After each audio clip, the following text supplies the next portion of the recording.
E aí pessoal, tudo certinho, tudo tranquilo? Mais uma vez, satisfação imemoriável aqui encontrar vocês nessa nossa aula maravilhosa de Química para comentar alguns assuntos relacionados à Química. E hoje em específico, como você já percebeu, nós vamos trabalhar a parte exclusivamente de exercícios.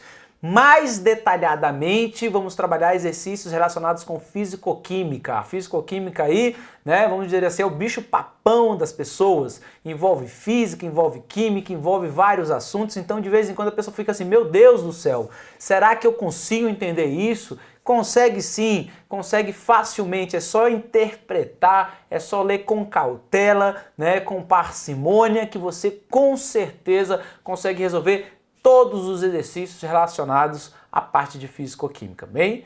Hoje, então, vamos comentar um pouquinho mais detalhadamente na parte de equilíbrio químico, na parte de cinética química, na parte aí de termoquímica, que é uma parte que cai com grande frequência. Tranquilo? Beleza? Então, vamos dar início ao trabalho? Dá uma olhadinha aí, então, no slide. Então, aula de exercício aí voltada à parte de físico-química, voltada ao estudo, né, dessa área do conhecimento. Vamos começar, então, trabalhando, né, com uma questão do IBRAM-DF para químico, não é assim? Então, IBRAM-DF para químico, olha o que ele traz aí. Ele fala assim: o aumento da produtividade de grãos, em grande parte, deve-se ao desenvolvimento dos fertilizantes que atuam como fontes de nutrientes, como nitrogênio e fósforo. Apesar de o N2, o nitrogênio gasoso, ser o componente mais abundante na atmosfera terrestre, a grande estabilidade dessa molécula dificulta sua participação nas reações biológicas. Daí a função dos fertilizantes nitrogenados, fornecer nitrogênio de forma acessível às plantas, ou seja, nitrogênio combinado com outros elementos. Grande parte da produção de fertilizantes nitrogenados envolve o processo de Haber, também conhecido como Haber-Bosch, em que o nitrogênio, o N2 do ar, reage a elevadas pressões e temperaturas com o hidrogênio gasoso para gerar NH3, que é a amônia. O NH3, devido à sua elevada volatilidade, é usualmente convertido em ureia, que tem a fórmula aí que é uma amida, ou nitratos de amônio sólidos antes da comercialização. Para a reação a seguir, que representa o processo Haber, os valores da constante de equilíbrio a 298 Kelvin e a 400 Kelvin são 820, então 820 a 298 Kelvin e 6 a 400 Kelvin, respectivamente. Já o valor da entalpia padrão dessa reação, a 298 Kelvin, é de menos 46 kJ. Isso já rapidamente nos indica que o processo é um processo exotérmico, que libera energia. Beleza? Olha aí, então, a reação, meio de N2 mais 3 meios de H2 produzindo NH3, que eu também, sem sombra de dúvidas, poderia multiplicar ela por 2 e representar sendo N2 mais 3H2 produzindo e consumindo 2NH3. Ele representou assim porque ele está pegando, né, a variação de entalpia molar por mol. A tabela a seguir fornece os valores das capacidades caloríficas molares, né, capacidade calorífica a pressão constante, já consigo ver aqui pela representação, para o intervalo de temperatura compreendido entre 298 e 498 Kelvin. E as entropias molares, né, a 298 Kelvin das espécies envolvidas em questão. Então, tudo bem. Considerando as informações acima, né, que o valor da constante universal dos gases é 0,082 atm litro mol a menos 1 Kelvin a menos 1, e que todos os gases envolvidos têm um comportamento ideal, comportamento ideal. Então, vamos julgar os itens respectivos. Então, vamos lá. Então, item número 1. O item número 1 traz assim: as elevadas pressões utilizadas no processo Haber favorecem a formação de amônia, tanto considerando os aspectos cinéticos como aqueles ligados ao equilíbrio químico. O item está corretíssimo, perfeito, lindo e maravilhoso. Se você pegar a equação que nós vimos, N2 mais 3H2 produzindo e consumindo 2NH3, que é o processo de síntese da amônia pelo processo Haber-Bosch. Nós percebemos, levando em consideração os princípios de Le Chatelier, os princípios de deslocamento do equilíbrio, quando eu aumento a pressão, desloca-se o equilíbrio para onde tem menor número de moléculas. Menor número de moléculas. Então, aqui, ó, se você contar, o coeficiente é 1, aqui tenho 4 mols de moléculas, e aqui eu tenho 2 mols de moléculas. Se eu aumento a pressão, desloco o equilíbrio para onde tem menor número de moléculas, desloco o equilíbrio para a síntese da amônia. Então, as elevadas pressões, justificam-se pela produção de maior quantidade de amônia pelo deslocamento do equilíbrio químico. Ponto final. Isso é a questão do equilíbrio. Agora, com a questão dos aspectos cinéticos. Então, se você recordar aí, no equilíbrio químico, as espécies químicas dos reagentes dos produtos, ambas estão no mesmo recipiente. Ambas estão no mesmo recipiente. Tá lá, ó. Eu tenho moléculas de N2, moléculas de H2, e moléculas de NH3, dentro do mesmo recipiente. Se eu aumento a pressão, se eu pressiono o êmbolo, aumentando a pressão no sistema, ocupa ou tem menor espaço para que as moléculas se ocupem, fiquem mais próximas, por consequência, maior frequência de colisões. E aumentando a frequência de colisões, eu aumento a velocidade do processo. Então, também influencia nos aspectos cinéticos. Por isso que o item está perfeito, correto, sem sombra de dúvidas. Tudo bem? Na questão número 2 aí, ó, questão número 2 fala assim: se a fração molar de N2 no ar atmosférico foi igual a 0,78, então o volume de ar medido a 1 atm 298 Kelvin, necessário para a produção de 601 kg de ureia, será maior que 3 vezes 10 à quinta. Então, como disse no texto, vamos voltar só um pouquinho aí, ó. Vamos voltar só um pouquinho, Só um pouquinho aí, ó. Ele falou, que o NH3, ó, vou até selecionar aqui no texto, ó, o NH3, devido à sua elevada volatilidade, é usualmente convertido em ureia, não é? Então, quer dizer, eu preciso do NH3 para gerar ureia, correto? Show de bola, então. Então, vamos continuar aí. O item 2, então, produção de 601 kg de ureia. A ureia é derivada da amônia, então eu tenho que produzir amônia. A reação que nós temos aí é N2, de novo, mais 3H2, produzindo e consumindo 2NH3. Essa é a reação. Pela estequiometria da reação, o que eu percebo pela estequiometria da reação? Que 28 gramas de nitrogênio, 28 gramas de nitrogênio, produzem 34 gramas de amônia. Correto? Beleza? Tranquilo? Bem, essas massas, só lembrando que a massa molar do nitrogênio na tabela periódica é 14 gramas por mol, não é assim? E a massa molar do hidrogênio é igual a 1 grama por mol. Isso nós não precisamos decorar porque está na tabela, não tem sombra de dúvidas. Ok? Então 28 gramas de nitrogênio produz 34 gramas de amônia. Eu quero produzir, no caso, 601 quilos de amônia, porque essa amônia posteriormente vai ser usada para sintetizar ureia. Então, 601 quilos de amônia, necessitam de quanto de nitrogênio? X. Então agora é só fazer uma regra de 3 bem simples, uma regra de 3 fácil, rápida, sem sombra de dúvidas. E aí você vai descobrir que esse X, ele é aproximadamente igual, já fiz essa conta, é óbvio, não sou besta, vai dar aproximadamente aí 494,94 quilogramas. Opa, 94 aqui, 94 quilogramas. Beleza? O que eu vou fazer? A fração molar está relacionada ao número de mols. Então eu tenho que transformar isso aqui para mols. Para transformar para mols, o número de mols eu sei que é a massa sobre a massa molar. A massa molar do N2 é 28, porque o nitrogênio é 14.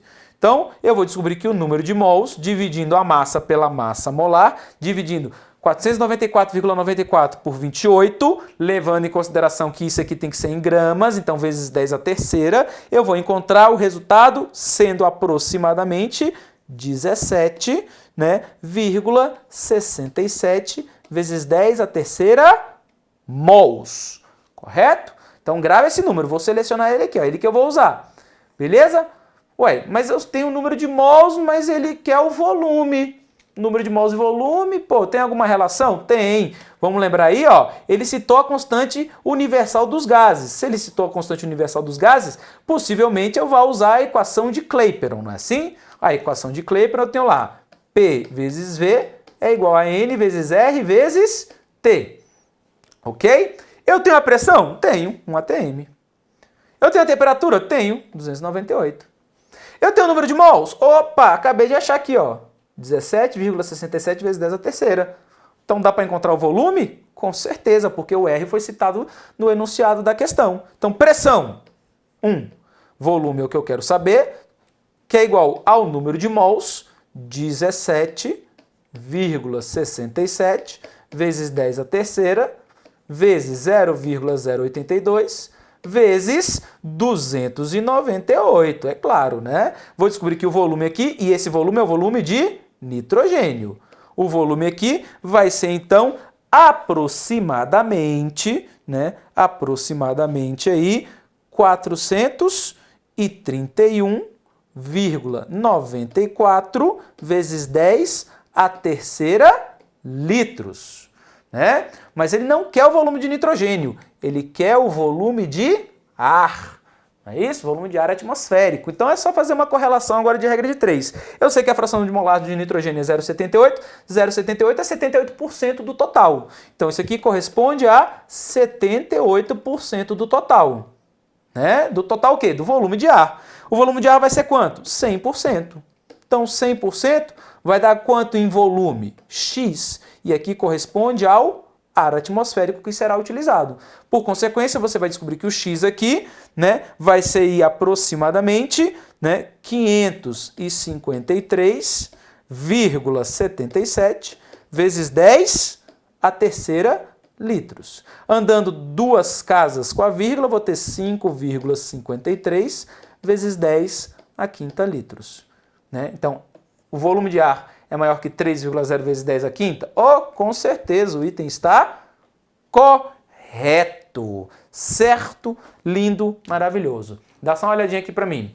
Então, uma questão como essa é uma questão divisor de águas, né? A pessoa que consegue fazer uma questão que tem toda essa ideia elaborada aí, né? Com certeza, né, o seu score bruto, a sua pontuação vai lá para cima, ok? Então, fique atento às informações do texto, fique atento às informações do enunciado que com certeza eles serão utilizados para responder a questão. Em algum ponto vai ser utilizado.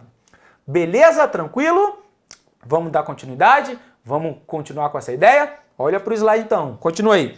Vamos continuar com a resolução das questões. Então, próxima questão aí, né? Deixa eu só apagar, senão vai ficar difícil da gente conseguir resolver, né? Vai ficar difícil da gente conseguir ler. Então, a partir dos dados fornecidos, é correto concluir que a reação de formação da amônia é endotérmica. Aí ficou fácil, né? Aí ficou fácil demais, ó. Volta comigo, só rapidinho, volta comigo aí, ó. Olha aí no texto. Olha no texto a informação, né? Olha aí, o valor da entalpia padrão para a reação de síntese da amônia é de menos 46 kJ. Processo exotérmico. Então, a partir dos dados fornecidos, a formação da amônia é endotérmica? Errado. Ela é exotérmica. Ok? Então, fora de cogitação aí. Fácil demais, né? Próximo item. A constante de equilíbrio para a reação abaixo é de 298 Kelvin, é maior que 1,0 vezes 10 a menos 5. Então, olha aí a reação. Se você perceber, e eu acho que você está percebendo, a reação aí citada é o contrário da reação que está no texto. Se você não percebeu, eu te ajudo. Olha só, vamos voltar no texto. Olha aí, ó. Olha aí a reação do texto. Pronto. Olha aí a reação do texto. N2 mais H2 produzindo NH3. Essa reação é uma reação de síntese. Reação de síntese. Correto? Síntese da amônia. Beleza? Já na questão, ele dá a reação de decomposição. O contrário, né? O inverso. Então, se num sentido é síntese, no outro sentido é decomposição. E aí, ó, vê comigo aí, vamos fazer a comparação. Vamos fazer a comparação para não ter mistério, né? Então, reação de síntese. N2 mais 3H2, produzindo e consumindo 2NH3. Aqui eu vou chamar de K, né? Como é síntese, KS. KS, constante de equilíbrio da reação de síntese da amônia. Beleza? E esse KS, se não me falha a memória, se a gente olhar aí, acredito eu que seja 820. Mas vamos confirmar? Tá lá no texto, é só olhar o texto. Não precisa nem ter mistério, ó. Olha o texto aí. Opa! Olha aí, ó. Os valores das constantes de equilíbrio a 298 Kelvin e 400 Kelvin são 820 e 6. Então, a 298 é 820, está no texto. Então, tá aí, ó. Pronto. 820. Ele quer da reação contrária, do oposto, do contrário. O contrário, a gente já viu no estudo de equilíbrio químico, que quando a reação inverte, a constante de equilíbrio é o inverso. E o inverso aqui eu vou chamar de K, como é decomposição, KD, reação de decomposição da amônia, vai ser 1 sobre KS. 1 sobre a constante de equilíbrio de síntese da amônia. E se eu pegar 1 sobre, né, dividido por 820, isso aqui vai dar 0,00121 aproximadamente. Andando 1, 2, 3 casas com a vírgula, vai dar 1,21 vezes 10 a menos 3, né? E ele disse que é maior que 10 a menos 5. Maior que 10 a menos 5? De jeito nenhum. De jeito nenhum. O item, então, está errado. Equivocado, ok? Olha aí como como são as questões envolvendo o equilíbrio químico. Muito simples, né? Muito fácil. Beleza, então, próxima questão, né? Item 5 aí, ó. A entalpia de reação corresponde ao calor extraído das vizinhanças durante uma reação que se processa a volume constante. Então, o item aí, ele está errado. E está errado por diversos fatores. Vamos lá, diversos, milhares de fatores. Vamos lá. Então, a entalpia. Para quem não se lembra, a entalpia é a energia liberada ou absorvida num processo químico a pressão constante. Ele disse a volume constante. Uma relação simples para você lembrar aí, né? A variação da energia interna vai ser o ΔH mais a pressão vezes o volume. Ou, né, o ΔH é o ΔU menos PV. Ok? Tranquilo? Então, a entalpia de reação corresponde ao calor extraído das vizinhanças. Não. É o calor liberado ou absorvido das vizinhanças. Tá certo? Então, primeiro não é a volume constante, é a pressão constante. Segundo, é liberado ou absorvido das vizinhanças. Por isso que o item está totalmente equivocado, totalmente errado, não tem nem o que discutir. Beleza? Tranquilo? Mais uma aí, ó, mais uma.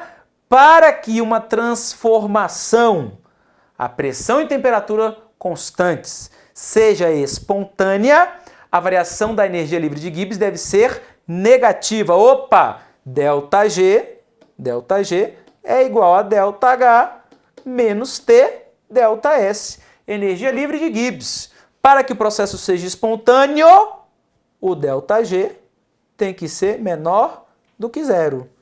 Para uma transformação a pressão e temperatura constante, seja espontânea, a variação de energia livre de Gibbs deve ser negativa. O item está correto. Tá aí. Ok? Então, você já percebeu aí que as questões que envolvem termoquímica envolvem sim a parte teórica, a parte de conceitos, mas também envolve a parte de cálculo, né? De você saber aplicar as informações do texto. Muito simples, muito tranquilo, muito fácil. Beleza? Vamos dar continuidade? Vamos fazer mais uma? Então olha mais uma questão aí para a gente resolver. Então, mais uma questão aí, agora, né, da parte de analista de geociências. Eita Maria, aí sim, hein? Agora ficou complicado, né? Ficou nada. Então, acerca da primeira e da segunda lei da termodinâmica, julgue os itens subsequentes. Então, mais uma vez, sobre termodinâmica aí. O que ele diz? Em um processo isotérmico, só reforçando, né? Processo isotérmico é aquele processo onde a temperatura é constante. E se a temperatura é constante, o gráfico pressão por volume vai ser uma hipérbole. Não é assim? Tranquilo? E aí, esse gráfico é representado pela equação matemática pressão inicial vezes volume inicial é igual a pressão final vezes volume final. Confere? Tranquilo? Sem sombra de dúvidas. Então, em um processo isotérmico, ocorre, né, a variação da energia interna do sistema, né? Então, só lembrando, variação da energia interna, eu sei que a energia interna, o ΔU, né, ou variação da energia interna, vai ser igual à variação do calor da máquina térmica mais o trabalho realizado sobre ela. Ok? Tranquilo? O que está ocorrendo aqui? Está ocorrendo a variação da pressão. Não é assim? Ou está ocorrendo a variação da pressão. Beleza? Se ocorre variação da pressão, ocorre trabalho. Porém, o processo é isotérmico, né? Se é isotérmico, não há variação de temperatura. Beleza? Não há variação de temperatura. Então, isso aqui, Q igual a mc ΔT, não houve variação de temperatura. Não houve variação de temperatura. Mas houve variação do trabalho. Se houve variação do trabalho, porque houve variação da pressão, né? E eu sei que trabalho é pressão vezes a variação do volume. Opa, aqui ficou U, né? Variação do volume, pelo amor de Deus. Pronto! Beleza? Então, se houve trabalho, houve variação da energia interna. Nada mais óbvio. Então, em um processo isotérmico, há variação da energia interna do sistema. Só que tem um porém aqui. Qual é o porém? A pressão e o volume variam. E quando a pressão aumenta, o volume diminui. Quando a pressão aumenta, o volume diminui. São grandezas inversamente proporcionais. Um compensa o outro. E um compensando o outro, não há variação do trabalho. Né? Não há variação de trabalho. Se não houve variação do calor, não houve variação de trabalho, há variação da energia interna do sistema? Não há variação da energia interna do sistema. Se não há variação da energia interna do sistema, o item está errado. Isso é um peguinha malicioso, que claro, você não vai errar porque você já está percebendo aqui as questões. Tranquilo? Beleza? Então, tiramos a prova aí para que não haja dúvidas sobre essa questão. Vamos para a próxima? Então, deixa eu apagar aqui, vamos comentar a próxima aí, vamos dar continuidade. Então, próxima questão, questão de número 2. Olha o que ele fala. Então, de acordo com a segunda lei da termodinâmica, né, é possível construir um equipamento que, sem realização de trabalho externo, transfira calor de um corpo frio para um corpo quente. Então, vamos lembrar isso aí, Espontaneamente, de forma natural, o calor, né, ele flui do corpo quente, para o corpo frio. Espontaneamente. Não espontaneamente, quer dizer, o contrário, né, é o calor fluir do corpo frio para o corpo quente. Então, o calor flui do corpo frio para o corpo quente, isso é algo não espontâneo. E por ser algo não espontâneo, todos nós sabemos na termodinâmica que algo não espontâneo tem um trabalho sendo realizado. Um trabalho externo, uma força externa atuando sobre o sistema. Então aqui eu tenho uma força externa, né? Uma força externa atuando, correto? Uma força externa atuando, quer dizer, algo que realiza trabalho sobre o sistema, no sistema, correto? Beleza? E aí ele fala, de acordo com a segunda lei da termodinâmica, é possível construir um equipamento que, sem a realização de trabalho externo, transfira calor de um corpo frio para um corpo quente. Isso é viável? Isso é possível? A segunda lei da termodinâmica aceita isso? Nunca, do advérbio jamais. Você tá doido. Pessoa que pensou nisso, pensou totalmente equivocado. Tranquilo? Beleza? Então, mais uma dúvida sanada aí para que não haja problemas. Vamos para o próximo item? Próximo item aí, ó. Pronto. 3. A primeira lei da termodinâmica, né? Variação da energia interna, o calor mais o trabalho, não é assim? Primeira lei da termodinâmica descreve o balanço energético em um processo termodinâmico, ou seja, a relação entre a variação da energia interna do sistema, o calor adicionado ou removido do sistema e o trabalho realizado pelo ou sobre o sistema. Não há o que comentar. O item está correto, né? Não há nem o que dizer, né, de uma questão como essa, né? É questão para você gabaritar e não zerar a prova. Beleza? Tranquilo? Então, vamos lá. Próximo item, em um processo termodinâmico a pressão constante, o trabalho realizado por um gás ideal é positivo e maior que zero. Errado. Errado. Pressão constante, o trabalho é zero. O trabalho realizado por um gás é zero. Ele está indo contra uma força que está em equilíbrio. Não tem realização de trabalho. Então, item equivocado, item errado, fora de cogitação. Lembrando que isso é para um gás ideal. Gás ideal, pelo amor de Deus. Gás real não se aplica. Beleza? Tranquilo? Show de bola? Fácil demais, né? Vamos para mais uma aí, ó. Opa!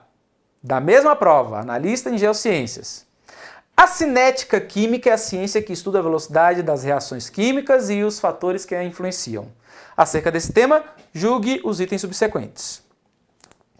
A diminuição da concentração dos reagentes proporciona, de modo geral, o aumento da velocidade das reações? Errado. Pegue aí as fórmulas de velocidade. Por exemplo, velocidade média. Variação da concentração pela variação do tempo. Aumentou a concentração, aumenta a velocidade. Pegue aí a fórmula de velocidade instantânea. Velocidade instantânea é igual a constante de velocidade vezes a concentração dos reagentes. Aumentou a concentração, a velocidade aumenta. Então, a diminuição da concentração proporciona um aumento da velocidade? Nem por brincadeira. O item totalmente equivocado aí. Ok? Fácil, né? Bem tranquilo. Próxima questão. A velocidade da reação entre um sólido e um líquido pode ser aumentada fragmentando-se o sólido em várias partes. Correto? Aqui você está aumentando a superfície de contato. Superfície de contato. Tá aí, ó. Fatores que alteram a velocidade da reação. Perfeito, lindo, maravilhoso, não há nada de errado. Beleza? E próximo item. Opa! O aumento da temperatura, em geral, aumenta a velocidade de uma reação química, que explica, por exemplo, o fato de os alimentos se conservarem por mais tempo quando armazenados na geladeira, uma vez que a redução da temperatura retarda as reações químicas de decomposição dos alimentos realizadas por micro-organismos. Perfeito! Olha aí, certinho, aumentou a temperatura, as moléculas ficam mais agitadas, ficando mais agitadas, maior número de colisões, a reação ocorre mais rápido. Perfeito, correto, simples, ok? Então, olha aí para mim, como você percebeu, questões sobre cinética química não tem mistério, né? É só lembrar dos fatores necessários para uma reação química ocorrer e os fatores que alteram a velocidade de uma reação. Com isso, você gabarita a questão, ok? Tranquilo? Então, muito obrigado aí pela atenção, espero que você tenha compreendido, espero que tenha sanado suas dúvidas e até um próximo encontro trabalhando a parte de exercícios. Tchau, gente, muito obrigado!